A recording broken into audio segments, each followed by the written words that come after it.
Are you watching Indie Walls this week? Well, if you are, then I really got something for you. Today, I'm chatting with the one and only Redfoo. Besides being the greatest party rocker on the planet,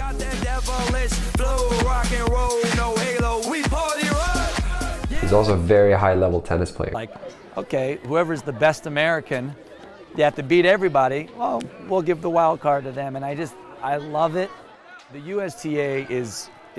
And today we're talking about some Indie Walls predictions, some of our behind-the-scenes experience. Redfoo also talks about his experience playing the pre-qualifying tournament for Indie Walls. He shares with us some of his experience forming on the absolute biggest stage and how much of that actually translates to the tennis court and what we can learn from his experience there. The Fritz and the Shelton, I saw some of it, and then I saw all the highlights. You know, I really like this Ben Shelton.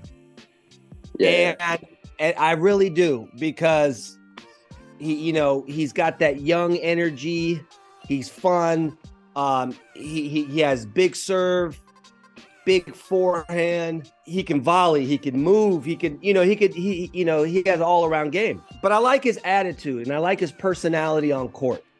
Yeah, that's very important to me for the quality of a champion. And Fritz came out because, he's the defending champion. Yeah, that's a lot of pressure for sure. That's a lot of pressure. However, he's been playing phenomenal. And I've been really watching his last 5 or 6 matches, and his forehand is just on. His confidence is up there, and he's moving better. He's moving well. Backhand's good. Serve is good. The first set, Shelton, they're right there. On serve, pretty much from what I'm remembering. And Fritz doesn't look flat, but he looks, usually he can get a little spicy. His forehand can get crazy big. It wasn't that. And I don't know if it was Shelton had so much power that it just looked like it was even power, because usually Fritz is dominating. Shelton, bam, wins the first set. And what I think when Fritz loses a set, see, Fritz is, to me, he's a winner, he's a champion, he's a grinder, he's a fighter, and we all know his attitude. I met him a couple times and stuff. He doesn't give a shit. He's like, he's very cocky, and I think you need that kind of mindset though. Yeah, you need that. Especially on court, but he's like that off court. Yeah. Yeah. But as you mentioned, I actually looked at, even though I didn't see the match, I've seen him play a lot, and I actually looked at the first set. Outside of the game that he got broken, he only lost 1 point in his serve. So it looked like he was just dominating his service game, and then maybe he had a little mess up or something. And then I saw the second set too. He lost 3 points his whole serve, in his serve the whole set. Okay. And then the fourth or the third set, he lost 3 points again in his serve. So outside of the game he got broken, I think he lost 8 points in his serve the whole match. Then again, as you mentioned, with Shelton, I really like him. Like that he's so fired up, and maybe some people think it's a little over the top. You saw Fognini, I think he was a little mad at him when he lost. He was. I saw the handshake. Yeah. That was a bad handshake. Cut to that handshake. Indian Wells for the lefty. Incredible firepower. When you get a weak handshake, a limp wrist, and then a turn away quick, you really have to go to the crowd right after that and go, yeah. I mean, I think he did that one. He did. And I see this all the time. And what I think Fritz happens is that Fritz needed a little bit of pressure, a little bit of, I have to come back from something. That puts Fritz in the semifinals to me for sure, because that was a tough opponent. Shelton's tough. Yeah. I mean, he's top 10 quality, in my opinion. At least top 20, top 15. And it really has the most important factor, as you mentioned, with it looks like he has that confidence, he believes he belongs there, Looking at the top half though, I mean, you said with Fritz, and I think on the other side you have obviously Alcaraz. I think maybe is the guy to beat there if he's healthy.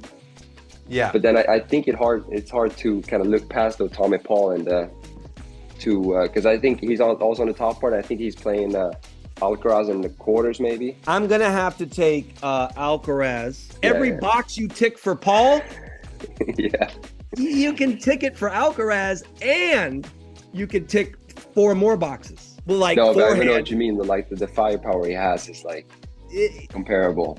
So that's my issue. Yeah. So now when we're talking like, what do people do out there in the big leagues where they come up against Alcaraz, where they know his forehand is probably the best forehand in the game, up there with the best movers, could be the best mover, right? Certainly, yeah. So how do it's gotta, to break someone like him, you gotta go mental. Yeah, I feel like you got to do something just to break him off. Yeah. Like Sinner was close. Let's go back to Paul. What is the making of a semifinalist, or what is the making of at least a champion? To me, it's the skill set, which Paul qualifies. We got to look at his serve, because when it comes to winning majors and winning stuff, serve is big. Yeah. To me, the two major factors is your personality. And that's hard to define all the time. But when I say winning personality, I think Djokovic. I think Nadal. We all kind of know what that is. Like, every point is match point with Nadal, right? I mean, like, you can't tell. Yeah, I mean, it's always there. That's what it's really coming down to as the younger kids are coming up. And when it comes to this attitude, I look at somebody like a Sinner and I see the fire. I also see the composure in Sinner, the fire and the composure. Sinner is like still proving him. I mean, you know what I mean? He's there. I just look at him and I say, damn, that man is focused. Whereas Paul, I feel Paul has it too. Not as much as Sinner, but he has it. But his personality is a little more subdued. I feel like he's growing, like the last year or so. I feel like he's really starting to like grow into that though, more and more. Right. He's started to become more and more like, he used to be so much around like maybe losing it every now and then. Past year, I feel like he's developed so much, getting that champion's mentality, like you talk about. Yeah, that's where I feel like it brought him over the line, that he started beating the guy like his peers, like Fritz and those guys, that all of a sudden he's kind of like on the same level with them. I think that's beautiful to see, because seeing people's mental grow, and I get so offended when I watch a match and I see someone tanking. Yeah. It offends me. Yeah. Does it offend you? I mean... No, I mean, it hurts. Yeah, for sure. It like, hurts just me. Seeing someone like give up, it's the worst thing to see. You have to understand that the ball doesn't care. The rackets, the opponent, one, the spectators, if we're paying our ticket, we're paying to see two gladiators. I want to include the females in there. Is a gladiator just a male term?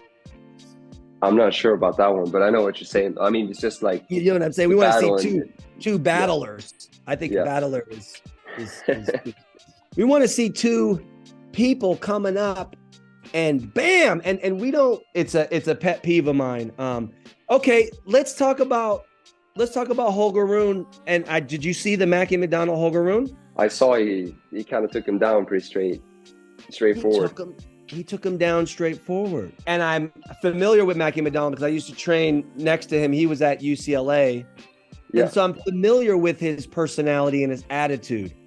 And I'm familiar, and he has this fighter spirit. You can tell off the court he's competitive off the court. You know what I mean? Yeah. And against Holger Rune, everything was pretty even in the first set. But he looked, I'm going to be honest, he looked nervous. Yeah, like just kind of playing at home and everything. Well, just like big, deep breaths and, and he double faulted. It was, I think, 4-all. His serve, he double faulted, went down love 30, might have went down love 40. And then, got broke, and then it was 6-4 Rune. Oh, and he was winning his serves like 40 love. I mean, look at those stats, right? 40 love. Yeah. And then double fault down. You have to look at that and say, how can I beat these players when I'm nervous or this? Like tension, everybody says, oh, I was tight. And I think they throw it around too loosely. I think you can fix being tight. I don't think players, because I know this from performing. You always see the VH1 specials and you see these things and they're like, oh, before a show, I always get nervous.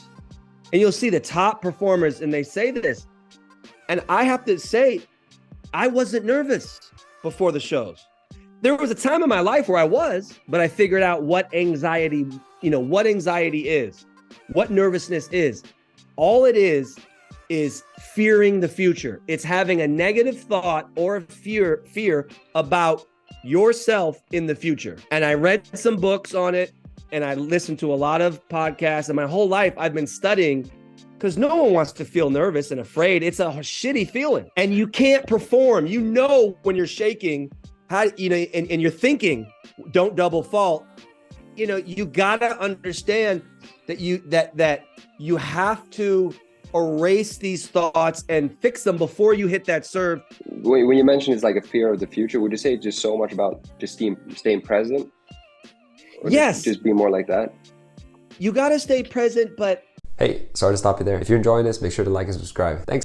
it's not enough. Staying present kind of means, okay, bounce the ball, read the ball, look at your shoes, look at the crowd. But if you look at the crowd and you see millions of people, and that makes you, nervous for some reason, because it's the thought that comes in.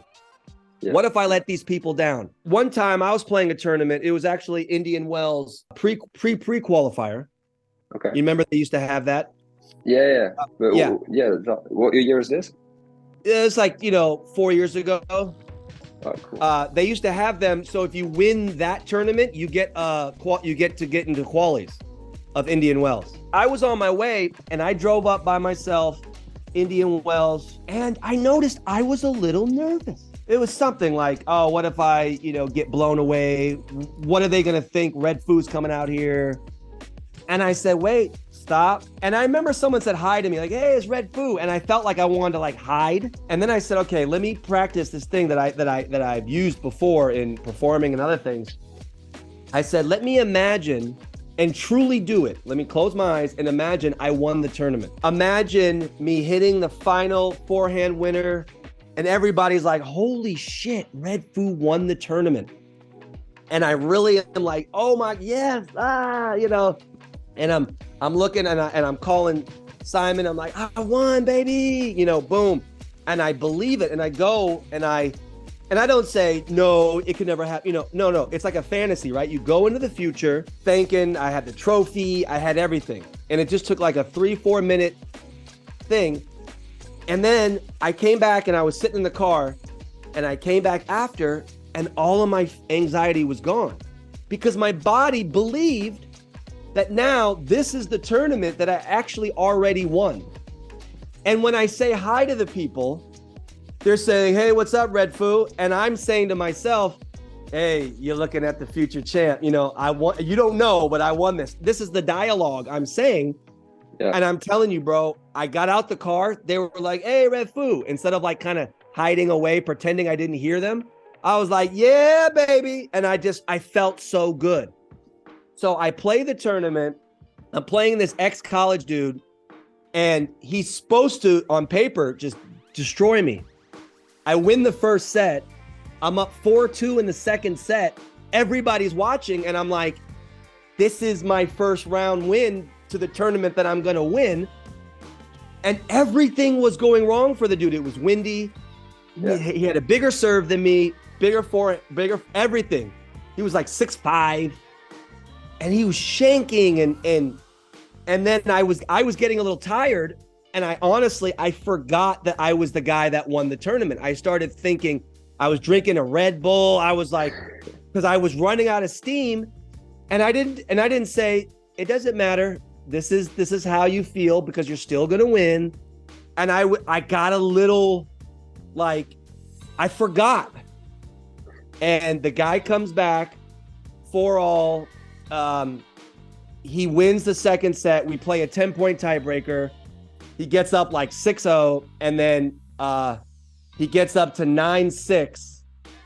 No, 9-2, and I come all the way back to 9-6, and then I lose. But the way I felt, I didn't have any nervousness, so I was able to play at my highest potential. It doesn't necessarily mean I'm gonna beat everybody because I still have to be better than them. But I wasn't held back by tightness. And I know this works because I do it with performing, and I do it now. And I just played this other tournament and I lost. Yeah. But I felt great, right? I didn't lose because I was nervous. I can tell you that. I just lost because I missed more shots. I get people asking me about it, like when it comes to tightness, and I just say like trust the process, like just kind of trust doing the right thing. But with what you talk about like so well is that it really is a fear of like a negative future. It's a negative future. Yeah. But if you manage to turn it around, that you start having like a positive future in mind, yes, all that goes away. Like, I mean, it really is something that you can start controlling. I mean, I never really thought about like visualization and such. I've looked into it, but I've never like really understood it.